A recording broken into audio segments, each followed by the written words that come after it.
Well, hello again and welcome to another episode of the Hyperion Adventures Podcast. I'm Tom. As always, I'm with my gorgeous, super smart, and psychic wife and co-host, Michelle. Thank you, sweetie. Hi, everybody. So good to have you with us. We are recording this episode on Sunday, June 14th, 2020. Yes, Michelle is psychic. We'll talk about that in a little bit. Psychic or psycho? Well, yeah, there's a little bit of both, possibly. A bit of both. A bit of both.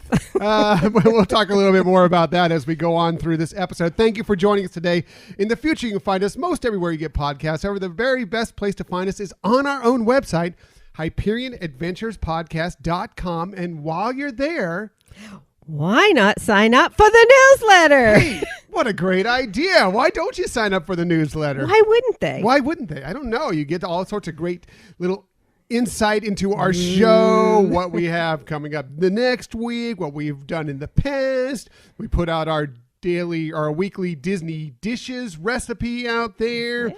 You'll just kind of be in the know and be more involved in the Hyperion Adventures podcast. Yeah, and we just love sharing with you all and having that additional connection outside of the podcast, outside of our connections in social media. And so that's why we do it. It's just to be fun. Just to be fun, just to have you be just a little bit closer, a little bit more a part of our show, because we just love you guys. So we want you to be as involved as possible. Right. And I say we, but it's all you. You do a great job with the newsletter. Yeah, Michelle adds some stuff as well from time to time, but I'm the one who usually sends it out. So. Yeah.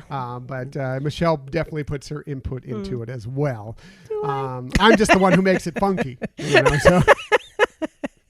You put the fun in funk. Yeah, okay. I'm glad you didn't say I put the funk in funk. It goes without saying. Funk. Oh, wait. Funk.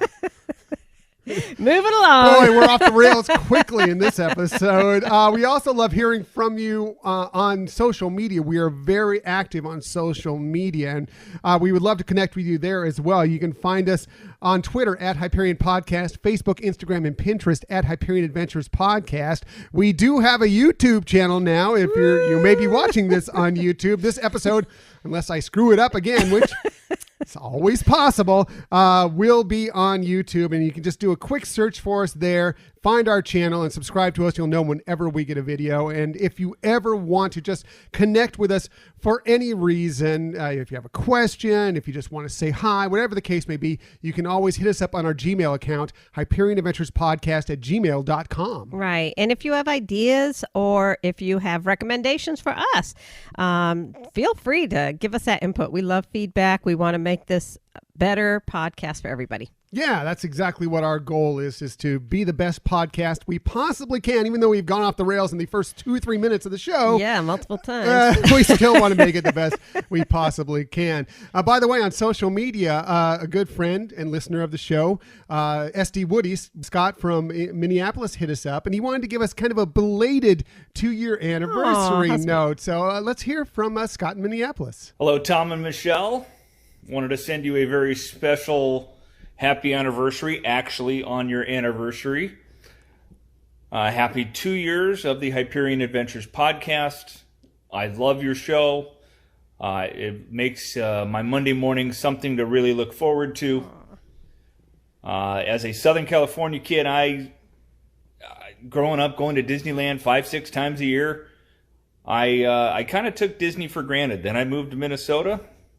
Had a chance to take my daughter to Disneyland when she was 3. We have since bought into DVC. We're regulars down in Florida, and we took our first Disney cruise this past year. So I want to thank you for all the enthusiasm and the historical perspectives at times and the fun conversations regarding all things Disney. I raise an Ernie Martini for you. Schlunt. Awesome. Thank you, Scott. I really appreciate that. He also sent us an email and had a quick question for us in regards to groceries at Walt Disney World, since he's a newly DVC member, yes. I answered. He asked us what we use, and I'm not going to share it here because they don't sponsor our show. Right. But if you ever want to know who we use, or if we have any other questions like that, you can always hit us up again at our Gmail account, HyperionAdventurespodcast@gmail.com. Right. Maybe we should connect with that. brochure to see if they will sponsor. Yes, that's Ooh. a good point. Maybe we should. Maybe they should contact us, because obviously people want to be a part of the show. Woody wanted to be part of the show. Scott, Exactly. So, Thank you so yes. much. Yeah, Again. really appreciate it. Really nice sentiment, and just so many wonderful sentiments from our 2-year anniversary. I know. I just can't get Blown over away. how nice everybody has been about Yeah. that. So, as for today, let's get back to today's show. We have lots of stuff for you, including when you'll be able to return to the happiest place on earth. That's right. Yes. And Yay. Michelle may have been a little bit in the know on that. The Walt Disney World Resort is getting set to host yet another professional sports league. I know it. And it looks like we will get a little taste of San Diego Comic-Con, just maybe not in the way you're used to. Right. But let's get to our main topic of the week, and that is...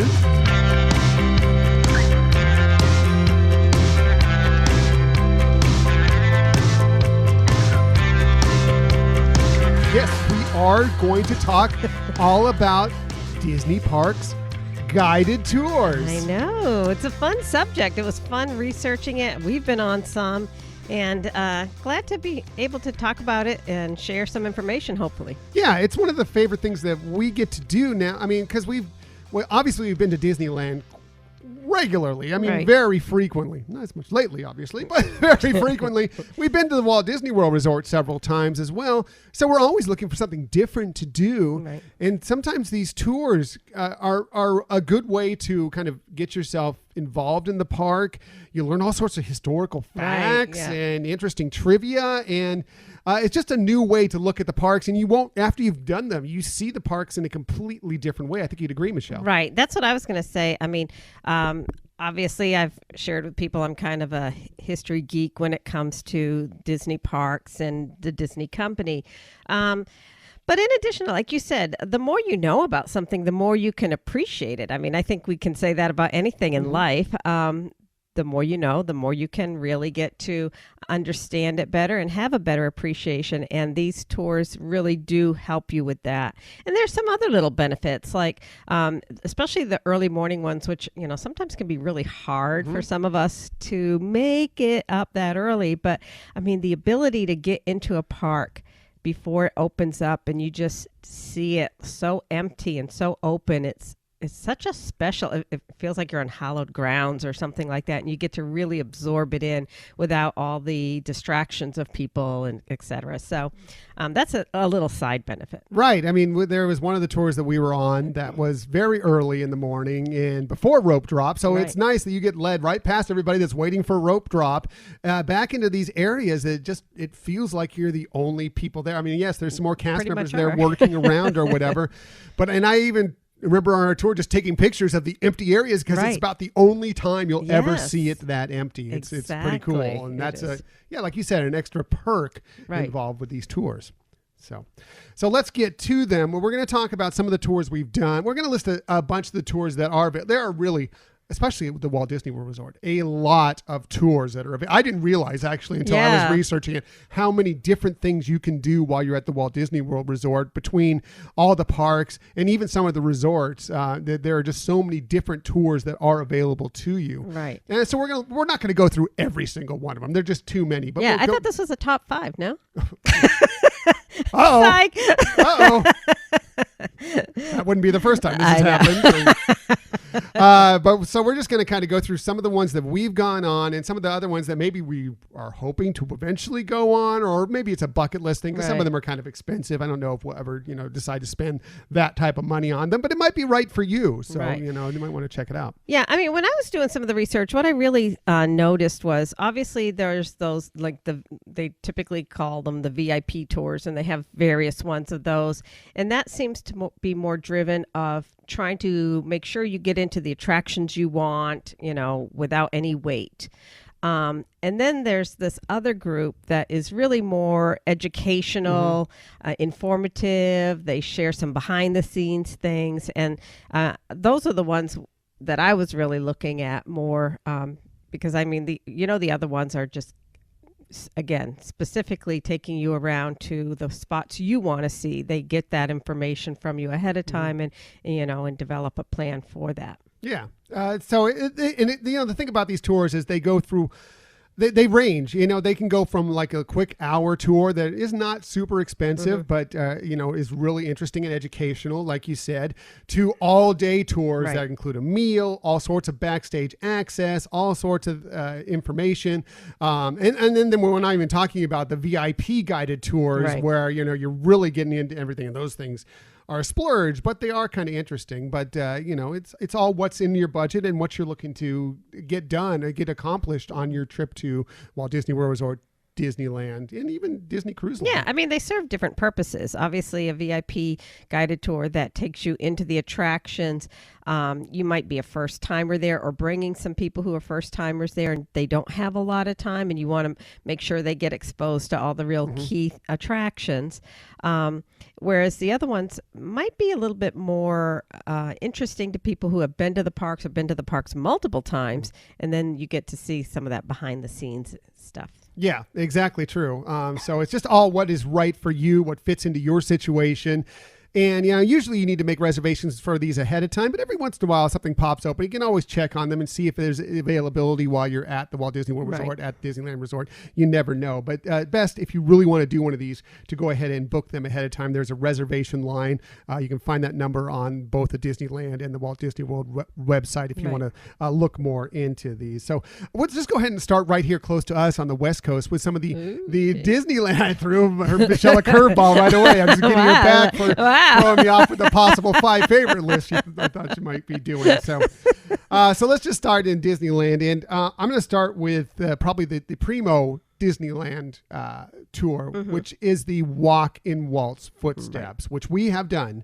And I think you'd agree, Michelle. It's excellent. And we would do it again. Yeah, definitely. I mean, obviously there's the same type of information that they're sharing at each of these tours, with each person who's your guide. But there's also parts of their personality that come through, and you get that connection with them. And so I think it really can be a different experience with different tour guides. Right. I completely agree with that. It just depends. And we've experienced this too on some of these tours, that there are a few facts and stories that get told multiple times, but everyone has their various own take on it, the various information, the way because they express a lot of how they feel when they go on these and what these different areas within the parks do. So that you get a little different flavor depending on who your tour guide is each time. Right. And the one thing about these tour guides too, I think that it's important to point out in this topic is, that is a position that a lot of people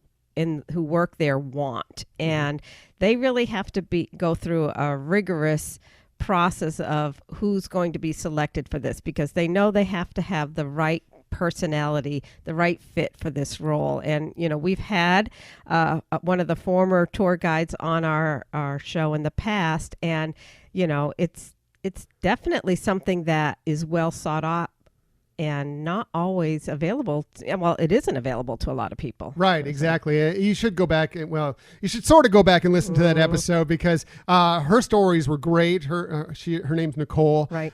Worked out at Disneyland for a long time as a VIP hostess, and she talks about all what it takes to kind of get that deep in and become a tour guide and all of this stuff.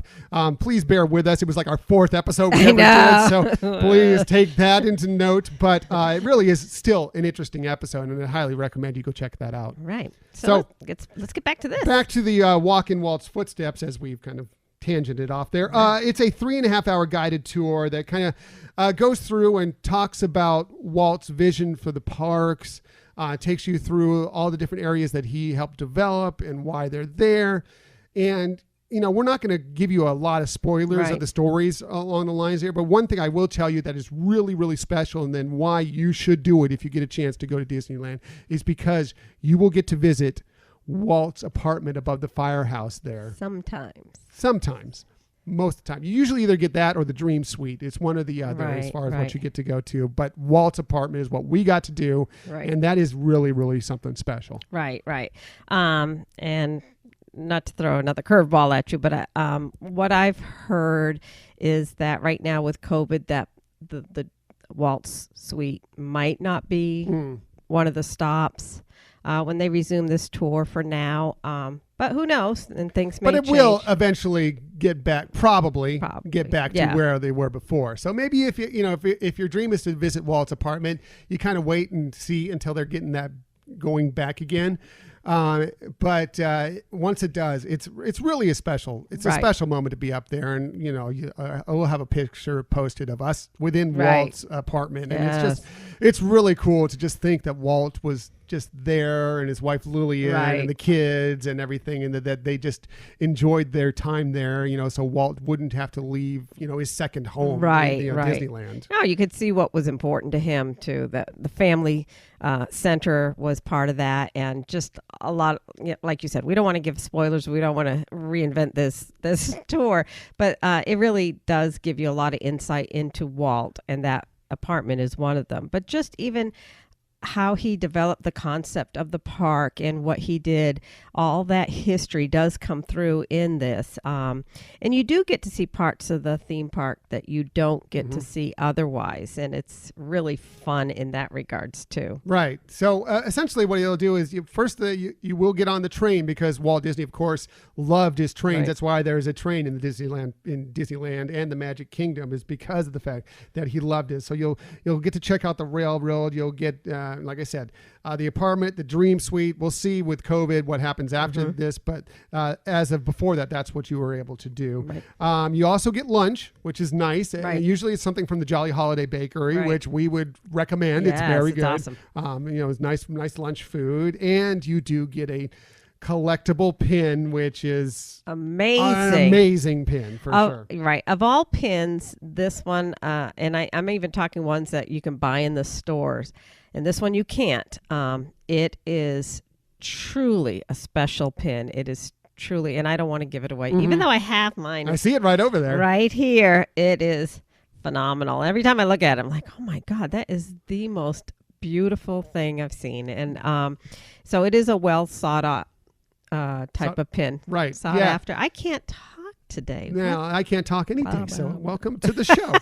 No, it really, believe me, I recommend for anybody who's gone to Disneyland several times, or even if maybe it's your first time and you're just there and maybe you're without the kids. It's not really a tour for the kids, but if you're going as an adult trip and you really are into Walt and the history, because that's what Disneyland was, the original park, okay?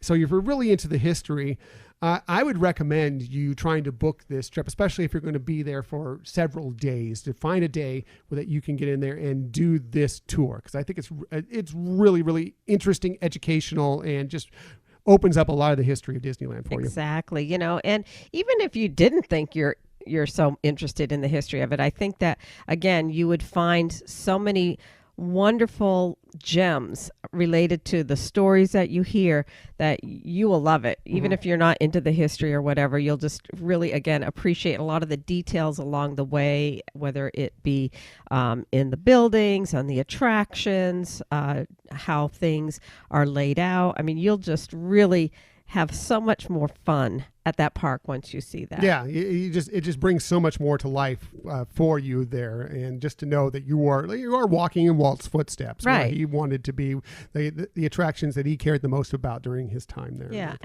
I mean, and if you're somebody who has gone to Disney World only or most of your life, again, as we've said in the past, sometimes Disneyland might give you that feeling of being a little too small. And this expands that, because you get a real appreciation of how much they do in a small space, and how well thought out it had to be to get all this together. It's just phenomenal. I mean, right now on the website, it's not listing the price. It had been like $115. I saw it, actually. I looked it up this morning. It says it's $109. Oh, okay. Yesterday it wasn't there. Oh, you know what? I take it back. My bad. I was looking at a different website, so I could be incorrect on that. So please don't quote me on that. Yeah, at least yesterday on the Disneyland website, it was not publishing the price, but it did say that the discounts, like for annual pass holders, etc., are annual pass holders, Chase and DVC club members, I believe, all do get a discount, 15% discount. Park admission is required for Right, so it's on top of that. So Right. you park admission, and then you pay for, it's around somewhere $110 or $15. Right. Again, with the discount possibly if you're a DVC or annual pass holder or whatever as well. So, but to me, it's worth it. I mean, that's an expensive tour, but it's worth it. To Right. that Oh price. yeah. I mean, again, you are. I mean, it's not going to make up for the $115. The fact that you're getting lunch and you're getting a sick pin. Good word for it. But I mean, it is, again, it's bringing you the ability to really appreciate that. And again, you do get to see some behind the scene things that you would never see otherwise. Right. Agreed. The other big tour that happens at Disneyland regularly is the Grand Circle Tour, which is essentially the train tour Right. of Disneyland.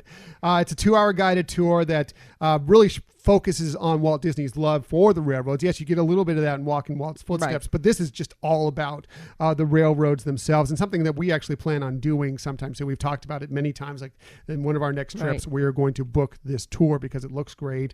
You get obviously you ride on the Disneyland Railway. You get kind of exclusive looks at how it kind of functions, and you also get to ride in the special Lily Bell Yes. caboose car, Right. And which is, I mean, I think there are some other ways you possibly can get to do it, but Right. this is the only way really you will definitely Right, get to exactly. ride ever in that car. Right. And it's whenever I see it go by, and not all the trains have that. It's just the one that has that. It's just like, oh, I wish I could go on that. It's just so beautiful. And it's just like, it's on the bucket list. Yep. So that's why we really want to do that tour. Again, it's only 2 hours, and it's a bit less expensive. Again, I don't have the accurate price right here. I don't know if you have it, Michelle. I do. So again, yesterday, as of Saturday, June 13th, it did list it on their website at the Disneyland website as $85. Okay, that's what I have too, okay. but I wasn't sure since I had looked at a different website Right. to find the price that I wanted to make sure. And they also have discounts there as well for annual pass holders, DVC, Disney Visa card holders, Right. etc.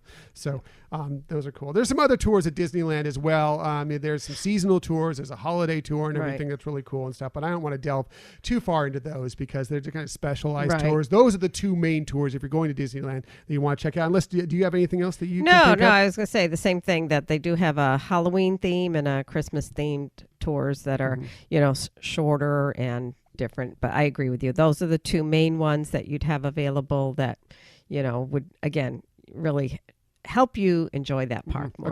Agreed completely. And we've done Walking Walts Footsteps. Highly recommend it. Yeah. So good. Looking forward to the train when we get the chance to do that one. Let's go over to the East Coast to the Walt Disney World Resort. And we're just going to start with the big daddy of the tours there, and that is Backstage Magic. Okay, good. That's on my first. Good, anyway. because that is a bucket list for me. Like, I want us to do that. Right. However, it's not cheap.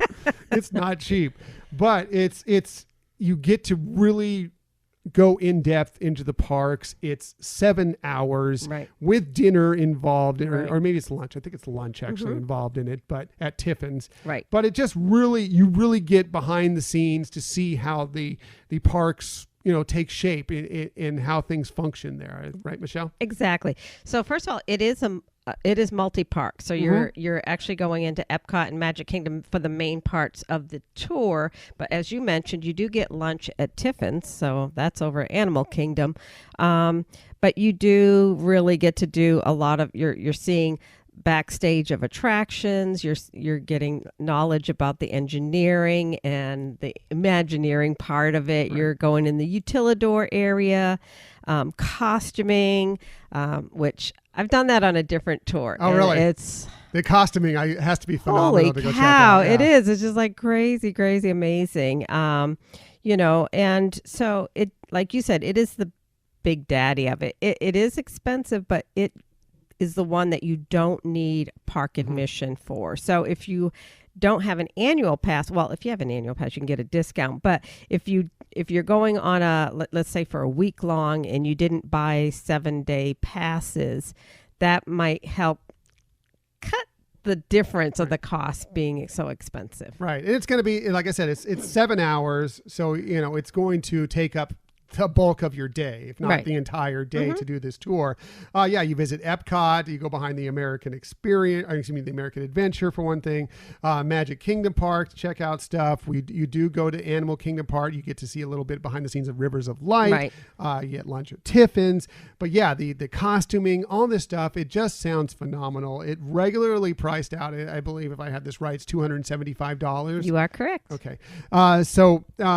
It's not cheap, but like you said, you don't need to have a park ticket on top of that, which if you look at some of these other tours, with the park ticket and the tour, it can balance out to be around that amount of money. So exactly.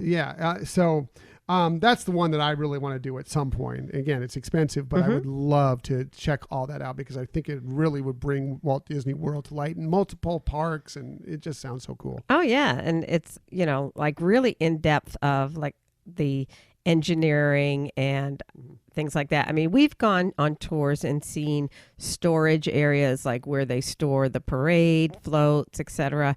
But to actually get to a better understanding of how things actually tick, pretty cool. Yeah, really cool. So that is the big daddy of them all.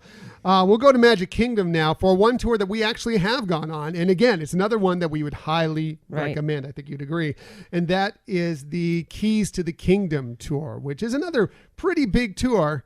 But it takes, it's 5 hours of walking, but it's amazing. You really get in depth. Again, you get lunch with it, and it just is a really, really interesting tour. I think you agree, Michelle. So first of all, I want to comment.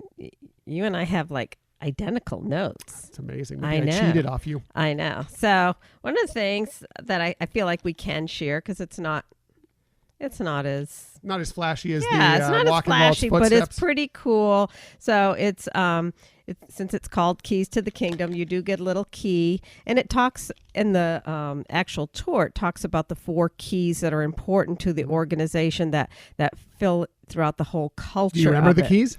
I think so. So safety.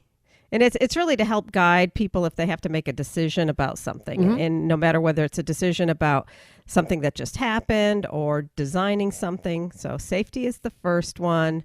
Show is part of it. I know that. Yeah, they go in order. I put Michelle on the spot here because I know. I was afraid she was going to ask me this because I've totally forgotten. I knew safety was number 1, but I've totally forgotten the keys. Maybe we need to go on the tour again. So I wanted to hit her first so she couldn't hit me with the question because I forgot. I know, yeah. So I know it's safety first, show, courtesy, and I can't remember the other. We'll look them up and we'll post them in the show notes so you know what they are. And by the way, we'll also on the website put it, since for those of you who aren't watching this on YouTube can see a picture of the pin that you get for the Keys to the Kingdom. That will be on our website. Yeah. It's really cool. But yeah, I mean, you really get to go behind some of the interesting attractions. I remember one of the things we did on that tour was we went on the Jungle Cruise, and rather than the skippers, talking about the attraction, our guide actually kind of led us through and was explaining things on the attraction. I mean, you've been on the Jungle Cruise many times. Of course, you like to go on it for the jokes or whatever, but sometimes it's cool to hear some facts about how that attraction came about and some of the history behind it there. Right. I mean, on these tours, unlike what we talked about at the beginning with the VIP tours where you're just getting like a grand VIP fast pass into all these attractions. These, you do go on some of the attractions, but as you mentioned, there is more, it's not the regular part of it where you are actually hearing your tour guide give some information, just like there were some other ones too, that attractions that you get to enjoy and you're hearing, because you're all on headphones and your guide is talking to you through the radio system or whatever that is.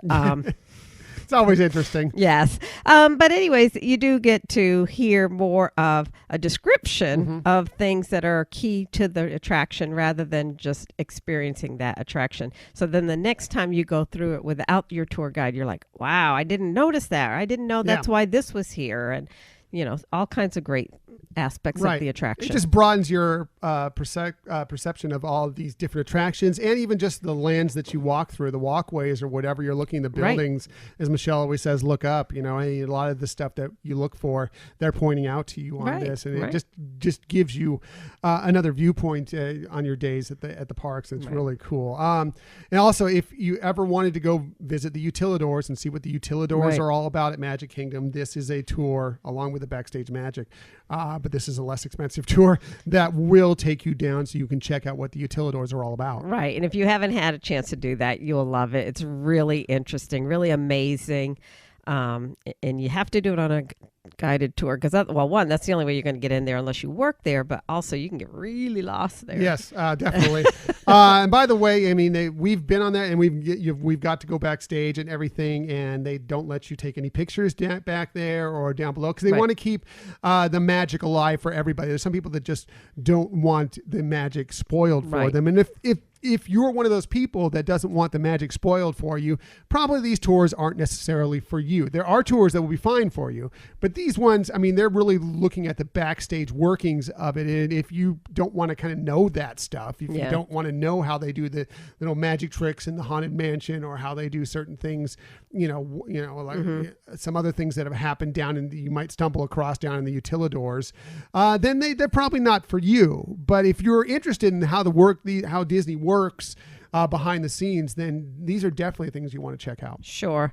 I think that for most people, it won't spoil any effects. You'll actually have a better appreciation. You're like, wow, something so simple can result in something so phenomenal. For example, comes to mind, especially with the Haunted Mansion, a lot of, how they did that, or just, again, realizing that this attraction was actually designed so many decades ago that it's like, wow, where they were with technology back then, and they were able to produce something that is still beloved today. Yeah, the Haunted Mansion it's amazing. The relatively simple technology that takes place in that, and yet it still holds up today because it's my favorite attraction. Yeah, So outside of Rise of the Resistance, which has amazing technology, but still the Haunted Mansions, for old school is just really, really cool. Right. So. And with all the tours that provide a meal, they will accommodate, most dietary issues. So generally speaking, when you're booking it, they will ask if you have any dietary requirements. And then once you arrive there, they ask you that again. A lot of these, they have you pre-order once you arrive and check in so that your lunch is all ready. So you're not sitting waiting for somebody to take your order and then get the food. It helps expedite that time. Right. And you do get choices. I mean, it's not like a huge menu that you get to choose from, but there's usually 2, 3, 4 choices of entrees that you'll get to sample from or to have as your lunch. So, and they range from regular burger or chicken sandwich to something like a salad, something healthier depending on what your choice is. So this one goes for, I believe it's $99. Correct. I mean, it's a little expensive, but it is a longer tour, and it really does dive deeply into. And again, another one that we would highly recommend if you've been to Walt Disney World many times, go do the Keys to the Kingdom. It's a spectacular tour. Right, exactly. And this, again, is one that you do need park admission. You can get discounts for, but even without the discount, it's like $20 an hour that you're getting, some information, and you'll really, really appreciate what they share with you. Yeah, I believe so. If you're a Disney fan, if you're a Walt Disney World fan, I think you really will enjoy this one. Another one that we've been on, it's a 3-hour walking tour, and it's called the Walt Disney Marceline to Magic Kingdom Tour.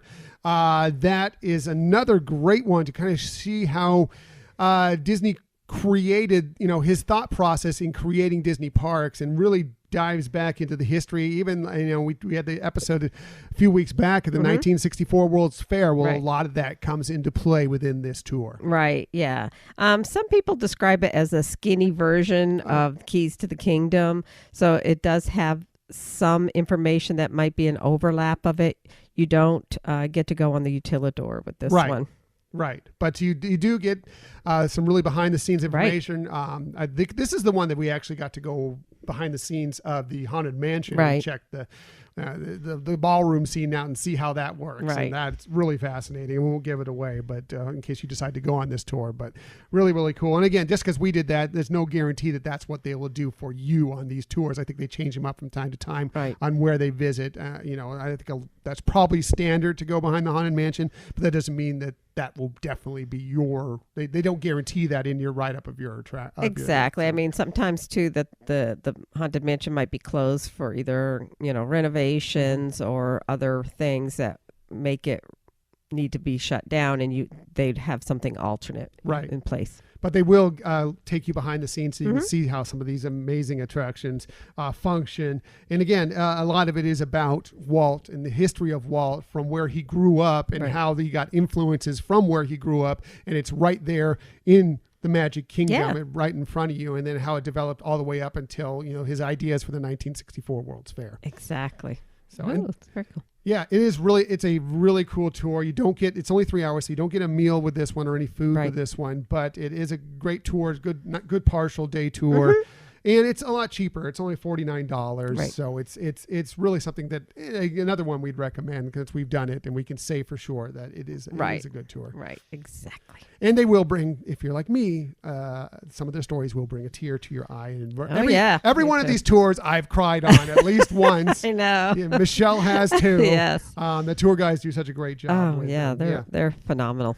Right. Another tour that we want to do, we have not done yet, really early morning tour, and that is the Magic Behind the Steam Trains tour. Right. That takes place at Magic Kingdom. Right. And I'm just not sure when that one will resume. It probably will matter when the Tron coaster reopens. It's not going on right now because obviously the train isn't running right now. But it is one that will eventually probably reopen and does look like a fascinating. If you again, if you're into the trains and Walt Disney was a really, really interesting thing. Yeah, I think you'll love it. I think we would love it. Yeah. I mean, it goes. It's like a 3 hour. A 3 hour tour. I know. When you say that, I have that song in my head too. And like I said, it's all about trains. You get to go see where the trains are stored. You get to see the engineers, how they work, how they start getting everything up to speed and everything. And the tour guide guides you through Walt and his love of trains and why they're in the parks and how they develop this situation. This whole thing that basically again, Disney parks, the Magic Kingdom, Disneyland would not be the same without the train running through it. Exactly. And I mean, the other thing that I take into consideration too is the reviews of this are always very positive. People love it. And so seeing the quality that they do with the other guided tours, I can only imagine that this is fabulous too. Yeah, it is very early in the morning because they need to go back there before the trains kind of get running and everything before rope drop. So you do need to be at the parks early. So if you're not an early riser, this might not be the tour for you. However, it is 3 hours. The price is not bad. It's $54, so I believe that's right. Do I have that correct? I don't have that one listed. Okay. I found it on the Walt Disney website. Yeah. It's Walt Disney World website. So I believe that's correct. I'm sure there's some also I didn't include pass discounts as well because it's not running now. Yeah. So, but it is an interesting tour and one that we want to do. So that's why I wanted to include it here. I'm sorry. Go ahead. Let's shift over to Epcot and talk. I mean, there are several actually smaller tours at Epcot, and they also have several things involved with some of their festivals and everything that go on. But I think the one that we did that we loved, and I think you would love it too if you love living with the land, is the Behind the Seeds tour. It's not expensive. Yep. It's only an hour, but if you love checking out all that stuff, if you love going on living with the land and seeing how all the different vegetables grow, where they have the fish and everything, it's really, really interesting. And we've done it. And we got lucky with it, actually. It's so funny because there's a desk kind of between Soarin' and Living with the Land. And you go sign up for the tour. And they have it at various different times for the day. So you just go up there, tell them you want to do it. You pay, you sign up for your time. And we signed up for our time. And there was no one else that signed up for our time. So it was just the two of us with our guide, which personal was tour. Yeah, it was our home VIP special tour that only cost I think it was less then, but it's only $29 right now. Right. And again, you can get discounts. Right. So it was just this really cool hour tour. We got to really get in depth with this guy because we were the only ones there, ask questions, even get to sample some of the stuff they're growing there. Right. It's really, really interesting. Yeah. I mean, unlike, it's not going to give you information about the technology of the ride. It's really focused on the area that has things related to food, or whether that be, like you said, the aquariums with the fish or with the actual plants. I've done it, I believe, 4 times now, and I would do it again. I always learn something new. Again, the tour guides, you get different ones. Now, these are generally speaking people who are actually working, whether they're like students through different programs, but they're working in that area with the gardening, etc. So they do have that in-depth knowledge related to that. They give you a lot of great tips, and depending on what questions the groups are asking, obviously kind of helps guide them where to focus some of the discussion as well. So that's nice that they can adapt to where the group is really interested in things. But I know that one of the ones I went, that it seemed like there were a lot of people interested in hydroponics and farming, and they were giving you a lot of information, even handouts of how to do some things at home. So it's really it's a versatile, so you can go on at different times and enjoy so many different little aspects that you wouldn't even think, questions you wouldn't even think normally to ask about it. Yeah. So basically, what happens is if you go on the attraction, Living with the Land, and they as you're going through the ride, the narrator kind of talks about different aspects as you go through and points out some things.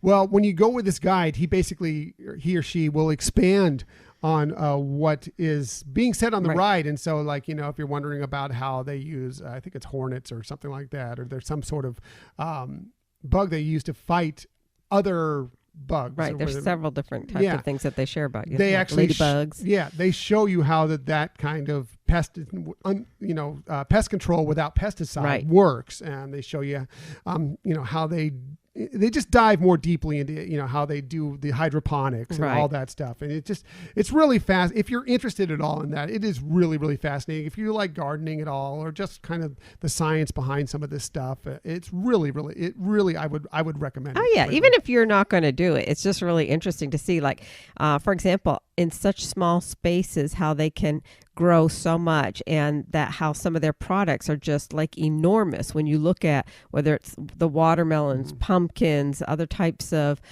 produce that are giant. They also share how they sometimes are able to, with forming, get some of the plants, some of the fruit to come out looking like Mickey's head and things like that. So a lot of fun things. There's a lot of fun little things behind the scenes, little hidden Mickeys and other little pearls around. So it's really fun. I think anybody could like it. I think kids could like it. Maybe little kids might get really bored. The good thing about it is it's only an hour. So I mean, it's not going to be taking up. It's not a 3 hour, 2 or anything where it's going to take up so much of your day that the kids, even if they start to get bored, okay, it's not going to be that long till it's done and you can move on to the next thing. Yes.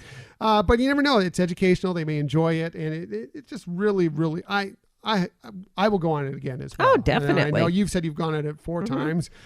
I did it for the first time with you a couple years back, and just enjoyed the heck out of it. I'd be happy to go again, although I don't expect that we would get the wonderful private tour that we sort of got this last time, but really, really cool. Right. So, as you said, you can sign up at the location. They generally will have something available. Maybe it might not be for a couple hours, even though they have them pretty routinely throughout the day.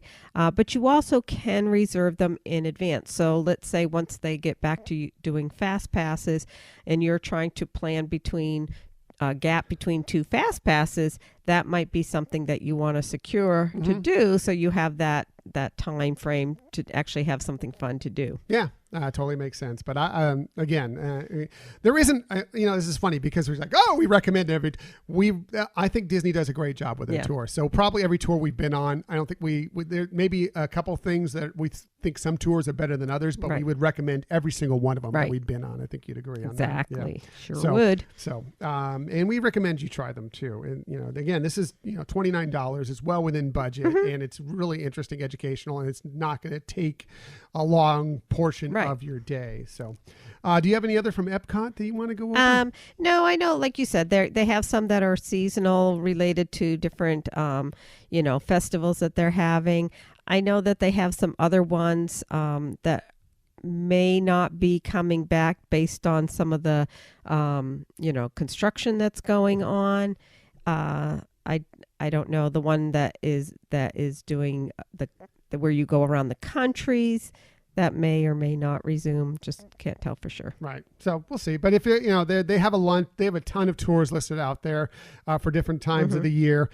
Just go on the Walt Disney World website and check them out. I want to get to a couple over at Animal Kingdom Park a little bit because there's some interesting ones over there as well.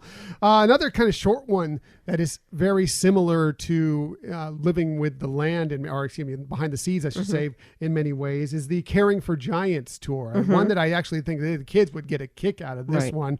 Again, it's not only just an hour tour. It only costs like $30 per guest, and it basically takes you behind the scenes to kind of see how they care for basically the giants, the elephants, more than anything else. So you kind of get this up close and seeing, the day-to-day responsibilities of the people that take care of these enormous animals. And you get up, you're not up close to them. You're not going to be petting them, but you get a little bit better view of them than you're going to get from any of the, standard attractions or the Kilimanjaro safaris or whatever when you're out there, or when you're just doing any of the walking stuff throughout there. So, and again, another 60-minute tour, a quick tour that kids can, even if they start to get a little bored, it's only 60 minutes, but I mean, this more than anything else, the elephants is going to be amazing, exactly. right? So, we have not done this yet, but it's something that does intrigue me.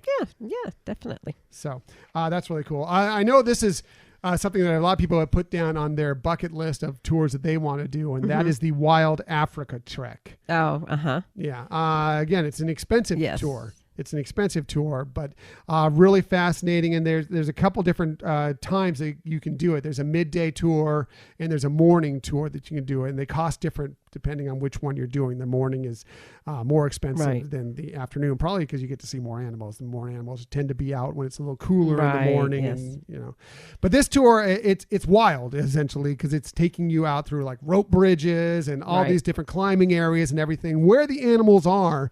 Again, it's a three-hour tour through this whole area, and it just looks adventurous. Yeah, I was just going to say, it looks more adventurous. There are age restrictions in this one.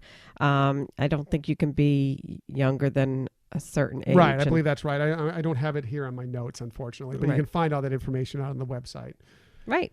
But yeah, it does sound very adventurous and a different aspect. I mean, I think it's trying to really, replicate the feel of being out on a safari day.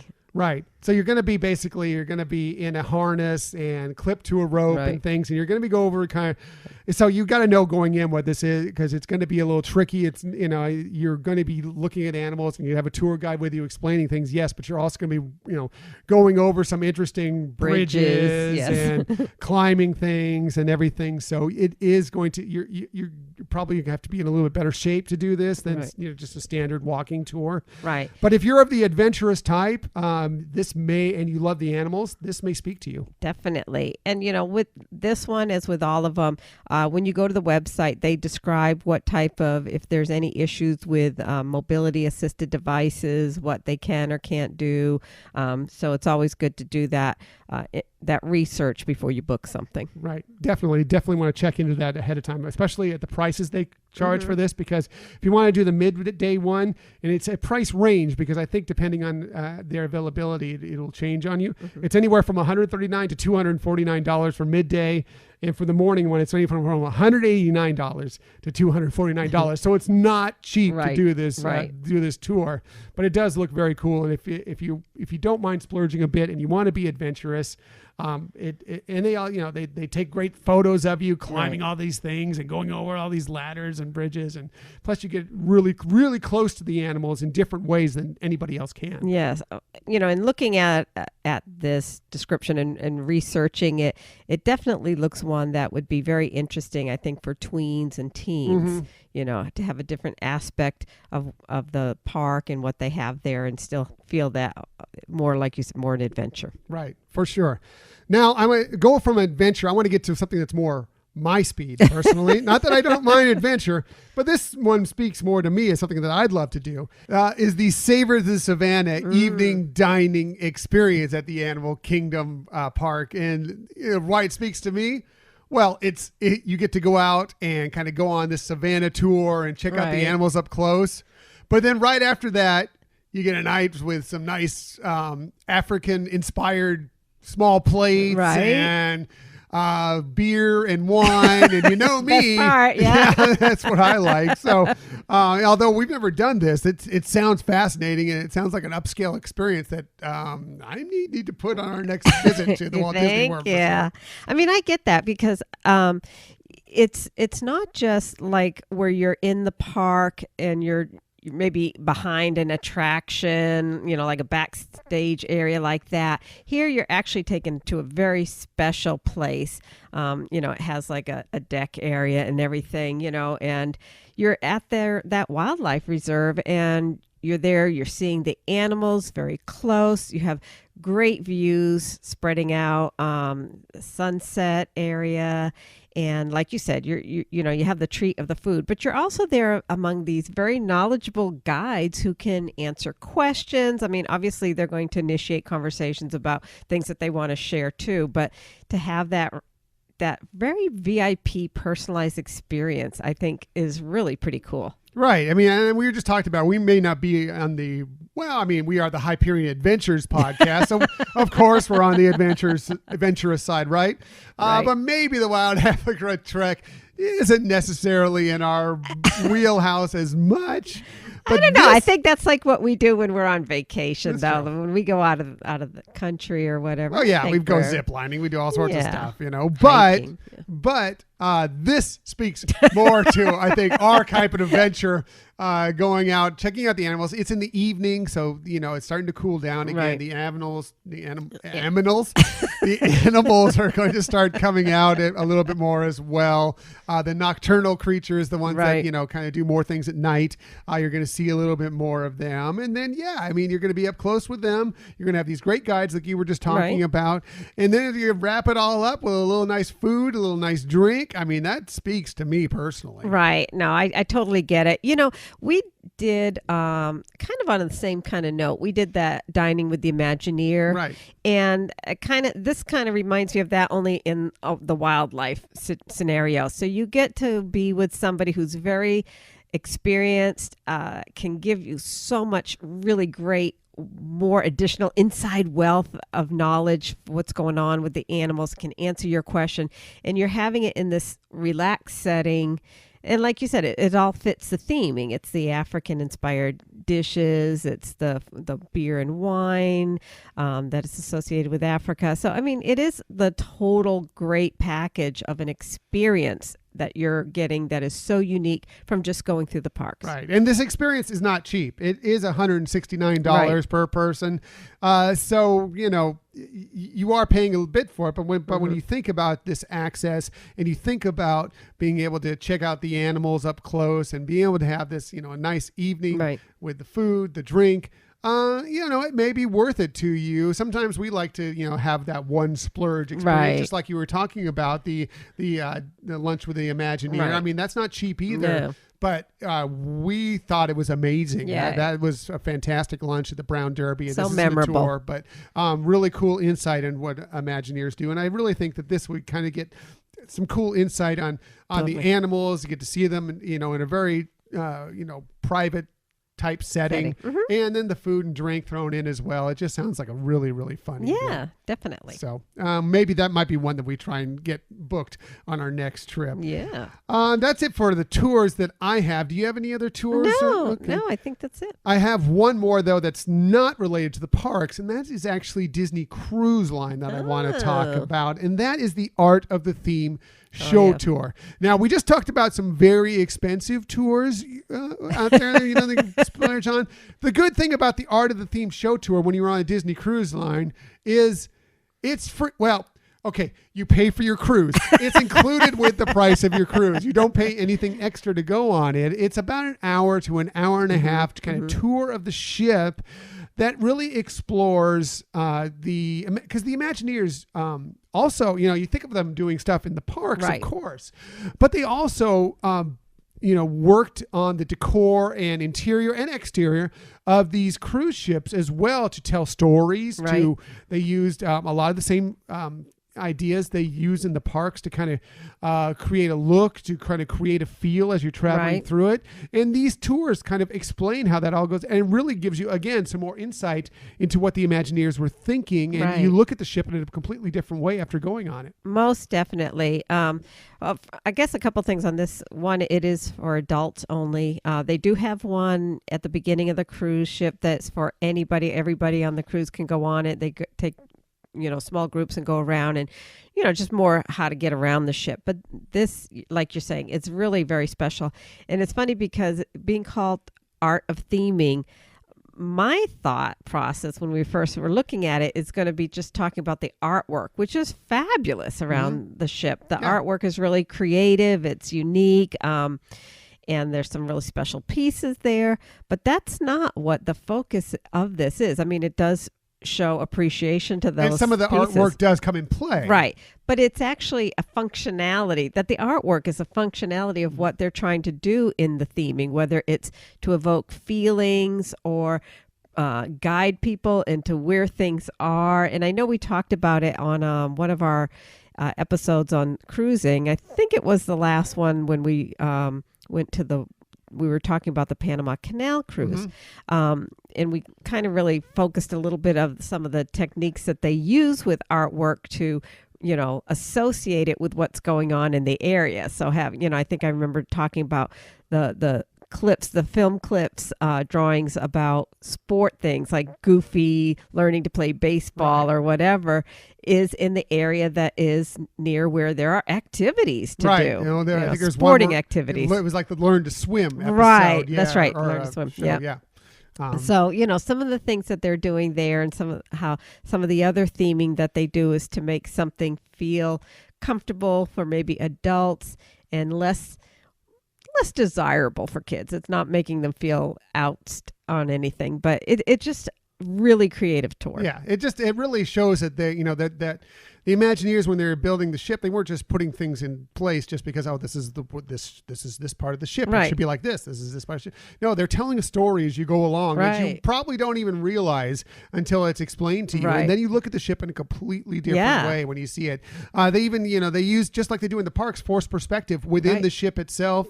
There's some reasons why some of the floors are a little bit shorter than others, and they explain that to you. I'm not going to spoil it here, but really interesting stuff. And so if you are going on a Disney cruise, and I know, sometimes you want to go and do all the activities. Sometimes you're on a Disney cruise to do none of the activities. But this is one I would suggest at some point. It's, like I said, it's an hour to an hour and a half, something like that. But it really does give you a different viewpoint on how the ship was created and everything that's involved and what the Imagineers were thinking. Yes, it really does. You're correct at that. They do have it multiple times during the cruises. I mean, I guess if you're on a 3-day cruise, I don't know if they do it more than once, but on the, like the 7-day cruises and more, they do it multiple times. And we've loved it. And the fact that each ship does have its differences. There's some unique things about it that you can still go on that same tour and have different experience of the tour. Right, exactly. Yeah, every single ship, I mean, even though they're sister ships of one another, Right. the Magic and the Wonder, the Dream and the Fantasy, Right. they have different nuance to them, Right. And they do some things a little differently, so you can learn about them. And it is a great way, especially if you haven't been on that ship before, to learn even more about them. So That was cool that you included a tour for the cruise ship. That's Yeah. very creative. Plus, it's free. Well, it's free included in the giant price of the cruise, but it's nothing else on Right. top of it. So that's it for all the tours we have to go through. But however, we did reach out. Michelle reached out actually on Facebook to some of our listeners and friends, and to see if they had some tours they were interested in that they've done in the past or are looking forward to doing at some point. And we got some responses. We'll start with our good friend John Cotton, who has been on the show before. Thank you, John. He said, we've wanted to do the walk in Walts Footsteps for a while, but haven't made it happen. Definitely do it. We would recommend it, as we recommend all the tours we've been on, obviously. Doug Stevenson, another great contributor to the show, always chimes in on many of our topics. He said, I really want to do the walk in Walts Footsteps tour at Disneyland one day. Right. Do it, Doug. Yes, Definitely. Again. And also Taylor Knight, who contributes very often on some of our topics. She wrote in and said, walk in Walt's Footsteps tour is fantastic. I assume, Taylor, that means you've done it. So that's great. Bucket list tour is the Wild Africa Trek at Animal Kingdom we were just talking about. Our oldest just hit the minimum height requirement recently, but our littlest is only 3. Hopefully in the next few years. We can only hope. Yes. That looks like an amazing tour. Definitely for if you're more adventurous, get up close to the animals, plus do all those activities out there. Yeah. It just kind of seems cool. So. Definitely. And if you haven't had a chance to respond or to share with us, whether it be through Facebook or email or any other social media that we're on, we'd love to hear things that you've done, tours that you've done, and what you would recommend. Yeah. So please hit us up if there's anything out there. We'll get it into one of our future episodes and talk all about it. But yeah, I mean, really cool. We would love to know what tours you would like to go on. We've been on so many. We're going to go on them again, even the tours we've done again. But hopefully you enjoyed our little tour of tours.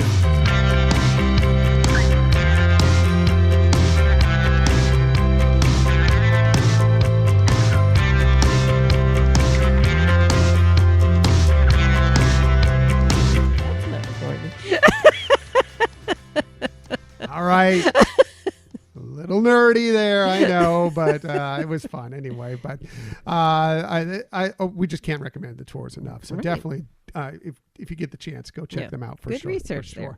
So let's get to our Disney stories of the week. We have a few stories for you actually this week, but the biggest one, the most important one, Michelle had the awesomest prediction. That's the biggest story of the week. But that all ties into our first Disney story of the week. We now know when we will be able to return to the happiest place on earth. Yes. And Michelle did predict it.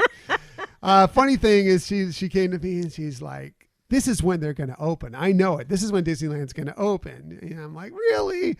Do you think so? I can see reasons why they wouldn't want to open necessarily on that day, anniversary day. Too many people want to show up. And she's like, well, I'm going to tweet it out as, wouldn't it be nice if they open up at this day? She knew it was going to happen. And yes, that is exactly when it's happening. This straight from the Disney Parks blog. 65 years to the date after the historic opening of Disneyland Park, we are planning to open our theme park gates once again on July 17th. 2020, as Michelle predicted, welcoming guests back to the Disneyland Resort. Michelle, very, very nice job. Thank you. I mean, it just kind of started making sense that, things were opening in July. We hadn't heard yet about the West Coast because we do know that there's the state regulations here are somewhat different, but our state has been opening up some things as well. And I thought July is probably going to be the date. And then putting the 2 and 2 together, wait a minute, it's not just the anniversary, it's the 65th anniversary. It's a more noticeable anniversary. Kind of anniversary. Right. That I thought, I bet they are going to try to get this coordinated with that and reopen, new anniversary again. And Michelle nailed it. What can I say? More with the Disney Parks blog story. On Wednesday, Disney Parks Experiences and Products announced proposed plans for a phased reopening of the Disneyland Resort. This is pending state and local government approvals. As of recording, I don't know if they've received that yet, but I'm pretty sure they'll get it. I think I read the Anaheim Council was very favorable on the topic, but I agree with you. I don't know if I've heard a final decision. I'm pretty sure that this will happen. Downtown Disney District will be reopening on July 9th. Disneyland Park and Disney California Adventure Park will plan to reopen on July 17th, as Michelle predicted. And Disney's Grand Californian Hotel and Spa and Disney's Paradise Pier Hotel plan to reopen on July 23rd. So that's great. We're going to start to get a chance to get back out to Disneyland, experience downtown Disney, experience the hotels possibly if you want to come and stay out there, and more importantly, the parks. Now, everything is going to be pretty much like what you've heard for the reopening of the Walt Disney World Resort. You will need to make a reservation for the dates that they are available. Unfortunately, they will not be selling new annual passes, new tickets, or renewing annual passes for the time being. They're putting a little pause in that. Right. So we'll see how long it takes for them to open that back up, which may be trouble for us because we have an annual pass was just about to expire in late March, just before all the craziness happened. So I think we have maybe a couple weeks left on it. But it's going to be awfully tough if we may be without a Disneyland annual pass for a little while. Right. It'll be interesting. But Disneyland had a flex pass system where you could have access to days via a reservation. Some days would be considered, you don't need a reservation. It's wide open, but, times around the weekend, you'd have to reserve going to one or both of the parks. And we have that ticket for our son, Scott. Right. So they already had that software. So it kind of makes sense that they have this process of, in order to maintain the capacity limits that they want to set. The good thing is that they did have that software already available. So I don't know if it was exactly the same, but it sounds like it's working that same way. And so it makes sense that they do this. They haven't released details specifically about the reservation system yet, but I would expect that's coming out pretty soon because the date's coming up pretty soon. Right.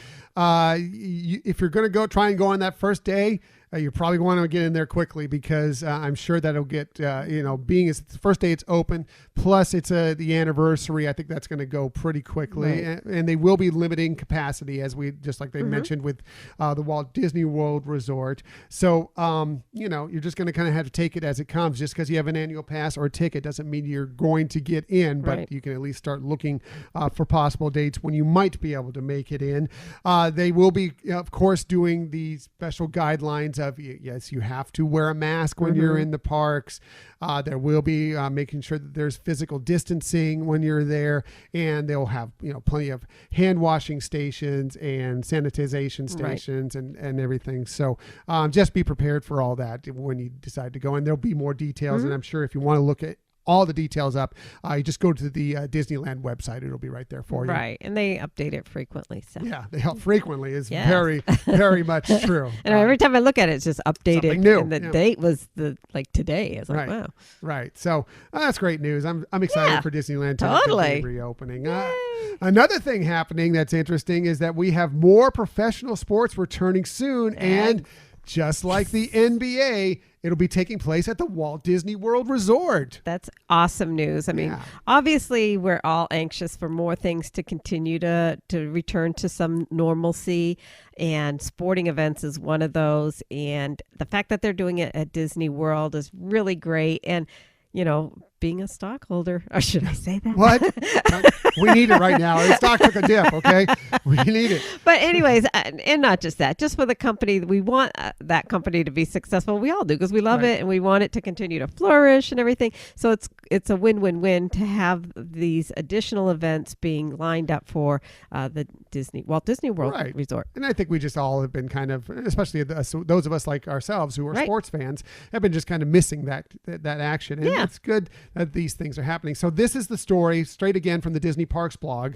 Major League Soccer will resume its 25th season at the Walt Disney World Resort, hosting the MLS is Back tournament at ESPN Wide World of Sports Complex from July 8th, running through August 11th. I love soccer, so this is very exciting to me. I think it's going to be great to have soccer back on the television very soon. Yeah. This unique tournament will include all 26 MLS clubs competing in a continuous schedule of 54 total matches that will take place nearly every day. Wow. That's a lot of soccer on TV. I'm excited. It makes me very happy. This is like March Madness on steroids. Right, that's a lot of soccer. I'm excited about that. So the matches will count in the 2020 MLS regular season standings, and the tournament winner will also earn a spot in the 2021 Scotiabank CONCACAF Champions League. That's like a league of all the best teams from the Caribbean, from Central America, and from North America. Kind of they get together for this giant tournament to kind of, who's the best of all these teams, and so that'll be kind of cool. It's exciting. Yeah.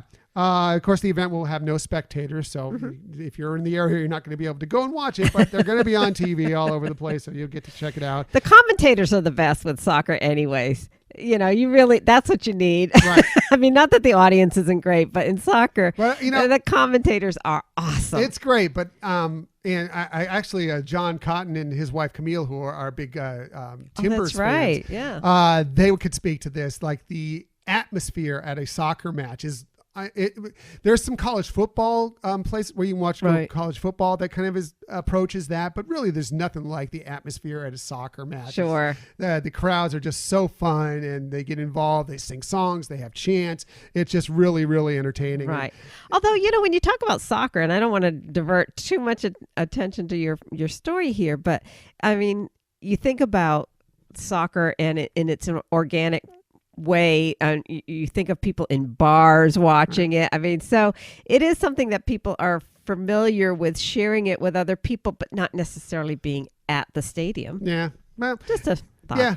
I mean, again, what can you do? The sports are what the sports are right now. Unfortunately, we can't attend any of these at this moment, but eventually it'll get back to it. But I'm just happy that we'll have sports back on our television. The NBA, now Major League Soccer. Hey, Major League Baseball, let you get it worked out. Get on we want you back too. So, but this is good news. So also good news in an interesting way, although you will not have the opportunity to visit us here in San Diego for Comic-Con this year, you will still have the chance to attend virtually.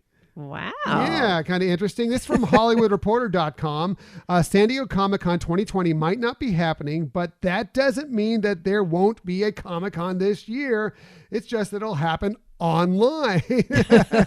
So the organizers from Comic-Con are going to be putting out something called Comic-Con at Home 2020. Nice. They released a YouTube video this week kind of teasing it with free parking, comfy chairs, personalized snacks, and no line. So it's just like, if Comic-Con, well, none of those things happen at Comic-Con. You don't need a hall pass to go to the bathroom so you can get back in the room. Exactly. So they didn't have really a lot of details what's involved with this, other than and we don't even know when the dates are going to be. The original Comic-Con dates were July 23rd through the 26th. You could assume maybe it's going to be around the same time, but they haven't given those details yet. I'm sure those will be coming soon. But, hopefully they're going to have some of the presenters. I'm sure they're trying to approach some of these presenters that would have normally appeared, whether it be the big names like Warner Brothers and Marvel or whatever the case may be, that would normally show at Hall H. Or whether that's some of the smaller things that you might see, as far as some of the actual comic panels and, some of the other things. Oh, you know what I would love to see? And this isn't Disney, but we are such big fans of Buffy the Vampire Slayer. They have every Sunday they have the sing-along to the Once More with Feely episode. Hey, Comic-Con, you have to do the sing-along. Team up with Buffy the Vampire Slayer and do the sing-along. Yeah, do it like a Zoom meeting that you can have all these people. Please. That would be fantastic. If not, maybe we'll get together and do Right. that. We have that episode. We'll get together and zoom that out or something. But anyway, I've also heard rumors that they might, because one part of the big parts of Comic-Con is going to the expo hall, checking out the merchandise, the comic books, all the different stuff there is to buy and explore and everything. That there may be some deal worked out there. Some of the what people that would normally be putting out some of that merchandise and everything might be kind of doing that virtually through the Comic-Con website. So again, it's just a rumor. I don't know if that's happening, but that would be kind of cool too if there's some of this Comic-Con exclusive stuff. Right. Really could be interesting to have an exclusive Comic-Con at home 2020 items. That's true. That's true. Good point. But there'll be more information coming soon. Yeah, Michelle. I mean, this is exciting.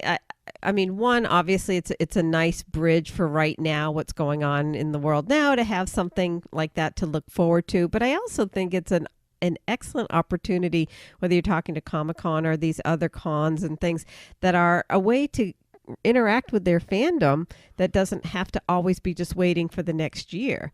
And it also, like you brought up, it makes sense for some of these big names that might have had some, very time sensitive things, not issues, but things to announce or, to say that they're working on, and to lose that opportunity and that momentum. So this, I think, is pretty fun and exciting. Yeah. I think it's a nice avenue to expand on. Right. I mean, I like that, of course, we're all missing out on Comic-Con this year. We had tickets. We were supposed to be going. Badges. Excuse me. They're not tickets. They're badges. We had badges. Badges. We don't have no stinking badges. But we were supposed to be going this year. And the good thing is that those will be pushed to next year. And that's fine. So unfortunately, we're all missing out. But this is a nice way to kind of, it's not Comic-Con, but to get a little of that feeling from Comic-Con. So I love it. I'm very happy about that. So. I wonder if our trolleys are going to get decorated.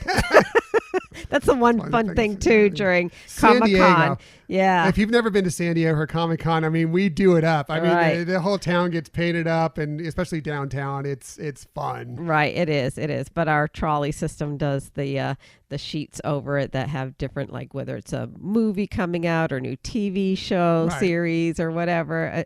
And the building. I mean, yes. The trolleys, which is kind of our public transportation system. Kind of, it's not a subway train, but it's an electric train that's here. If you don't know San Diego, but they also the buildings put up these big banners all downtown. I mean, Comic-Con, yes, it's at the convention center, but it's all around the convention center. It takes up blocks of stuff to do and check out and see. It's just.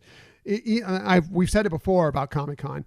Even if you'd never get a badge, it's worth it if you're in the area to just come down and just check out the sites, check out the people. There is stuff to do outside that you don't need a badge for. Do make it a point at some point if you are kind of a fan of that kind of thing, just to go down. I mean, it's downtown. There's lots of great restaurants downtown. You sit down at the tables and just watch the cosplay go by and all the interesting stuff that happens, because there's parades. There's all sorts of People things. get into it even without going, like you said. People get into the cosplay even if they're not able to get badges to go to the convention, and so it's a fun time. Totally fun. Fun. So that's it for the Disney and Comic-Con stories of the week. However, we never leave you without some sort of tip that might help you on your next vacation. And we always start with Michelle. One, because, well, obviously she's psychic and the best predictor in the world. But also she's wonderful, beautiful, intelligent, and she has the very best tip. So let's get right to Michelle's tip of the week. You're so funny. Well, thank you, sweetie. So my tip is just really talking about, I always like to bring up, whenever possible, ways to have a better time at the parks. And so just 3 easy things that can help prevent maybe meltdowns of little ones when you're going to the park with little ones. And the first one is take steps to prevent boredom. And yes, even at a Disney park, kids can get bored. You might be waiting in line either for an attraction or to meet up with a character meet and greet or whatever. And so having something that they could do that would be fun, like getting those wiki sticks that they can play with, just something to prevent that antsiness and stuff.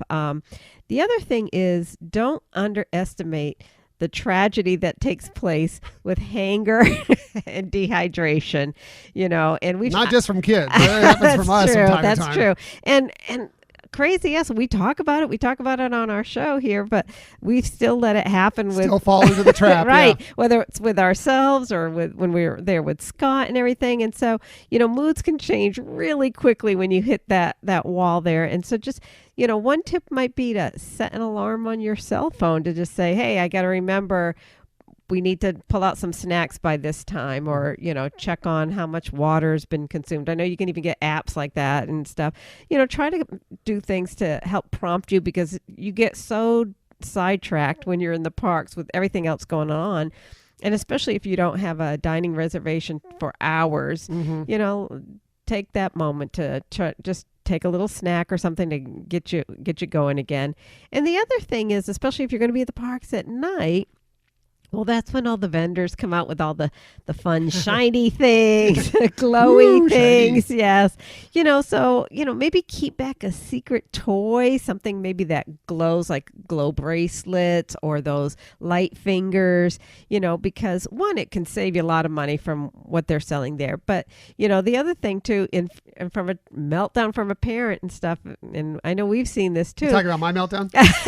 No, it could be, you pay a bunch of money for, something that they're selling, and your kid plays with it for like 5 minutes, and then they want to buy something else or something. So, just try to have something, that you can get really inexpensive things, that could be equally as fun, and have it as a surprise that, hey, look what I have for you and stuff. And again, just 3 easy things that might help prevent a meltdown. Yeah, it could be a surprise, or it could be something like the children help pick out before the trip. It's like, ooh, well, you can pick this out now. It could be part of the getting ready for the trip. And when we get there and we're at the parade or the evening fireworks or whatever, you'll get to break this out at this point. Remember? And we got that specifically for this. Exactly.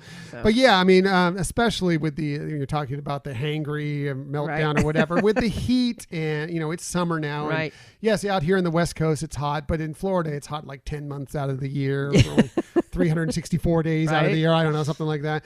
And of course the humidity and the walking and everything else, it can sneak up on you quicker than you'd expect. Exactly. So you definitely want to be keeping an eye out for that. And, like a midday break somewhere. Michelle's talked about that before. Right, also, sure. If you can make it happen, also a great way to kind of help avoid some of that stuff. So Michelle's tip, always the best tip, just like her predictions.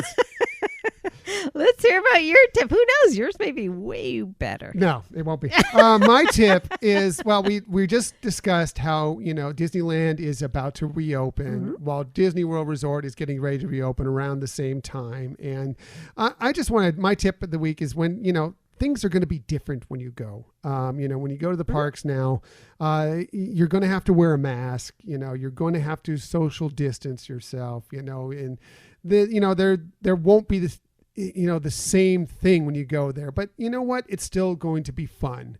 So, go out there and just have the best time you possibly can. Roll with the punch. Show patience. My real tip is just to have patience with what's going on out there. Be sure and listen to what the cast members are telling you, because they're looking out for your safety and theirs and the safety of everybody around you. Wear your mask, wash your hands frequently, be sure you're distancing yourself from others, and just, enjoy what it is. I mean, yes, it's not the same world you're used to out at the parks, but that doesn't mean you still can't have a great time. And we're gradually going to get there. I mean, even though things are opening up right now, it still is out there, and we still have to be cautious about this. But that doesn't mean that you can't do it in an appropriate way, have a good time, and eventually we're going to get there where it's going to be the same parks or somewhat similar to what you remember the parks being and your vacations being. And, right now it's just, the key is patience, wait it out, have the best time you possibly can, and we're all going to get there together. Right. And think about the fact that you're doing something that's kind of like historical. It's never been done before. And we talked about this again, going back to the Panama Canal cruise.